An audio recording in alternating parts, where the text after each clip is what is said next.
What if everything you've heard about Europe's economic miracle, the rebirth after war, the prosperity of the Eurozone, was a carefully constructed illusion? What if the prosperity you see was built on hidden debt, engineered not by governments, but by a secret financial architecture older than most nations themselves? Think about it. Prices rise, wages stall, and your government borrows endlessly.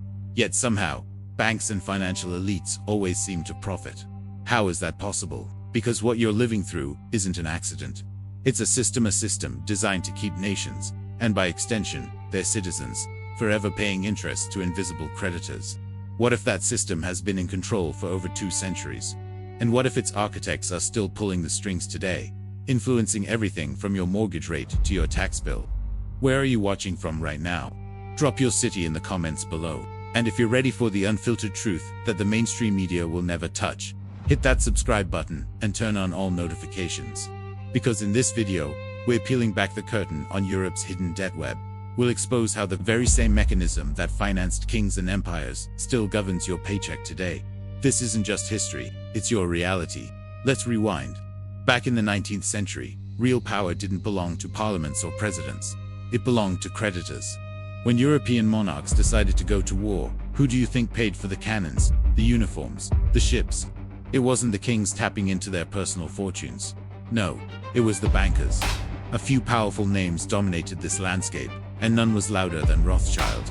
The Rothschild banking dynasty became the world's first truly global financial network. Their influence was staggering. They financed Britain's war effort against Napoleon. They funded the construction of railroads that connected France, Austria, and Italy, literally building the infrastructure of modern Europe. They even underwrote government debts across continents, from Europe to the Americas. But here's the crucial twist.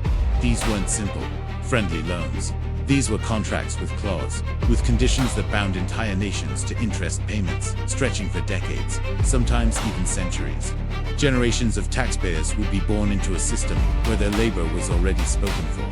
A portion of it predestined to service debts their great-grandparents' governments had taken on. Does that sound familiar? It should, because after the devastation of World War II, the very same pattern replayed itself, just on a much grander scale. Europe lay in ruins. Cities were flattened, industries were destroyed, and national treasuries were empty. Governments were desperate for capital to rebuild. And right on cue, the banks and financial institutions stepped in. This time, they were more corporate than dynastic, but the game was the same. They offered aid, rebuilding funds, and sovereign loans. The marketing was brilliant. It was all about recovery, hope, and a brighter future. But underneath the heartwarming rhetoric of aid came the same old chains: interest, refinancing, and conditionality. The loans came with strings attached, dictating economic policies and opening up markets for foreign corporations. By the 1950s and 60s, Europe was visibly rebuilt. The Marshall Plan was hailed as a triumph. But the debts, they were still there, and they were growing. Old war bonds were rolled into new reconstruction bonds. Public debt was repackaged and sold off as private credit. With every new generation, the labels changed. We heard words like recovery, then growth, and then stability. But the substance, the underlying mechanism, stayed exactly the same: permanent debt, leading to permanent dependency. This model is the blueprint for what we see today, with IMF support packages or the EU's stability mechanisms. When a country like Greece or Italy gets into trouble, the headlines talk about a bailout. It looks like help, like a lifeline. But in reality, it's leverage. It's a way for a network of financial institutions to gain even more control over a nation's economy. By the 1990s, this system had matured into a seamless, almost invisible machine. Governments no longer needed to borrow from powerful banking families directly. Instead, they borrowed from vast, interconnected financial networks. The Rothschild-style syndicates of the 1800s had evolved into multinational banking conglomerates and anonymous bond markets. The silk coats of the 19th century financiers were replaced by the sharp suits of modern investment bankers. The tools also became far more complex. Simple bonds were overshadowed by derivatives, credit default swaps, and complex securitized products. But the core objective, the transfer of wealth and the consolidation of control, that remained unchanged. Does any of this ring a bell? It's any of the very same financial aristocracy that once funded kings, now effectively controls cabinets, finance ministries, and central bank policies. But they do it through the subtle, inescapable power of debt, not through royal decree.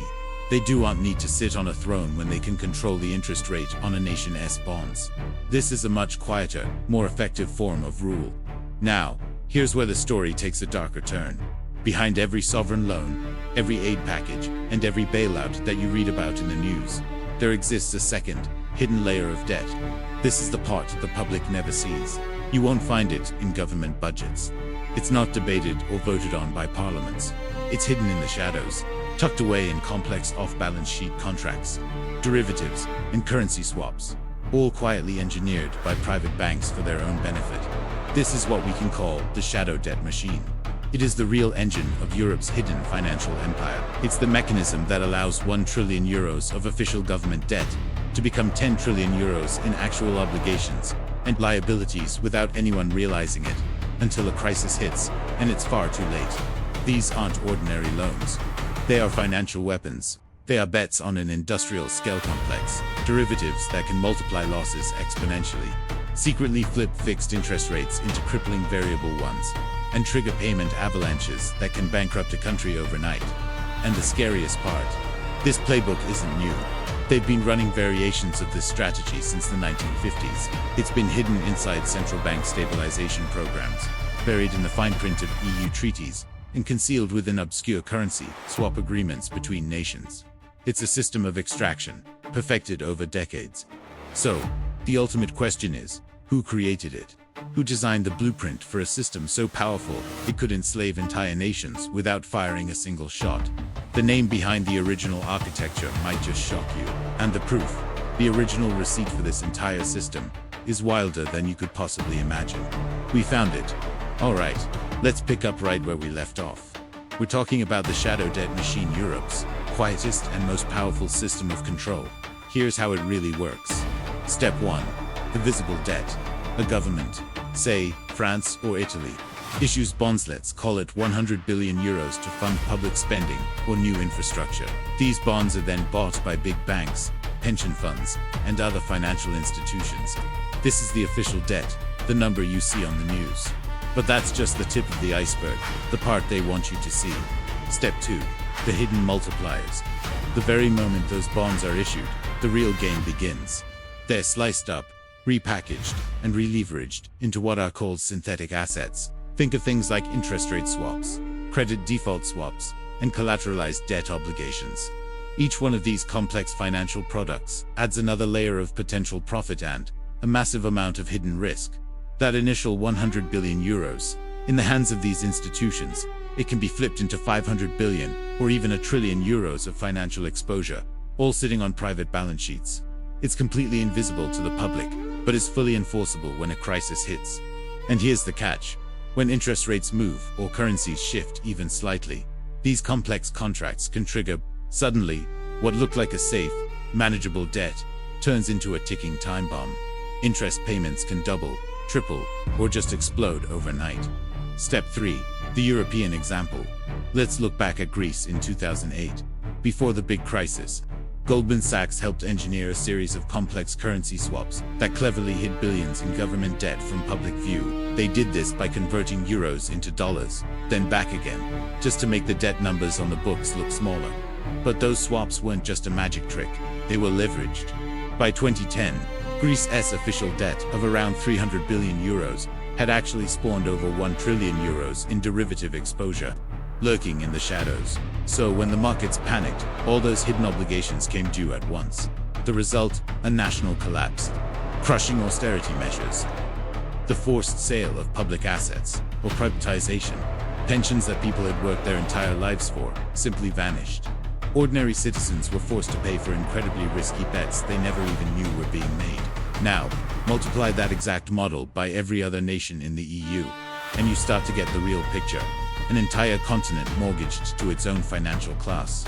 Step 4. The modern layer, target 2, and shadow banking. Step 5. The invisible tax. This entire system doesn't need soldiers or new laws to enforce its power. It enforces itself through the markets. When a nation dares to resist, when it decides to spend more on its people, print its own money, or borrow less from these institutions, Bond yields immediately rise. Its currency weakens. The cost to insure its debt, known as credit default spreads, widens.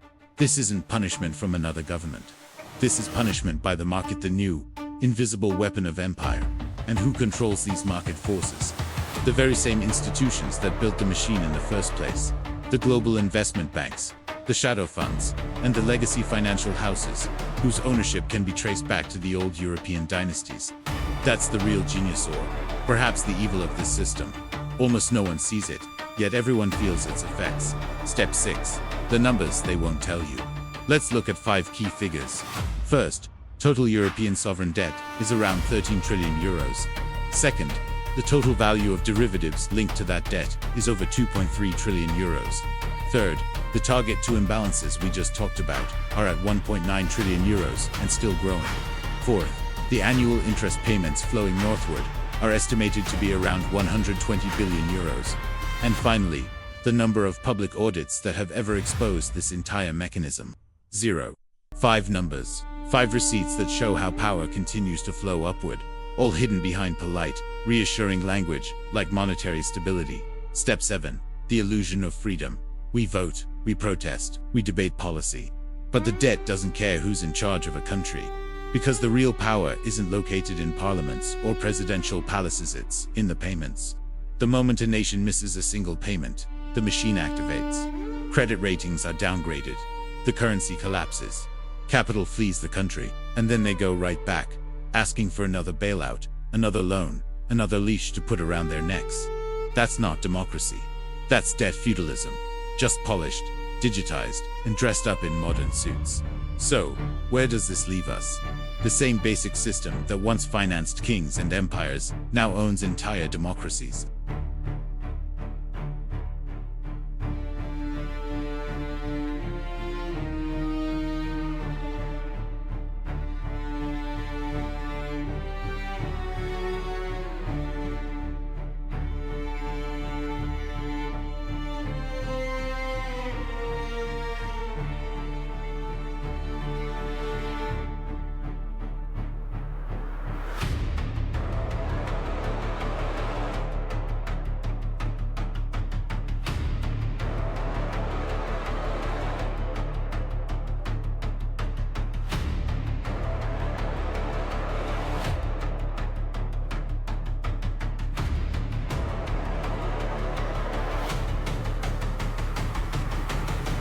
And make sure you subscribe to stay ahead of the next unraveling, because as the next crisis brews, and believe me, it's already brewing, one crucial question remains: are we any wiser now?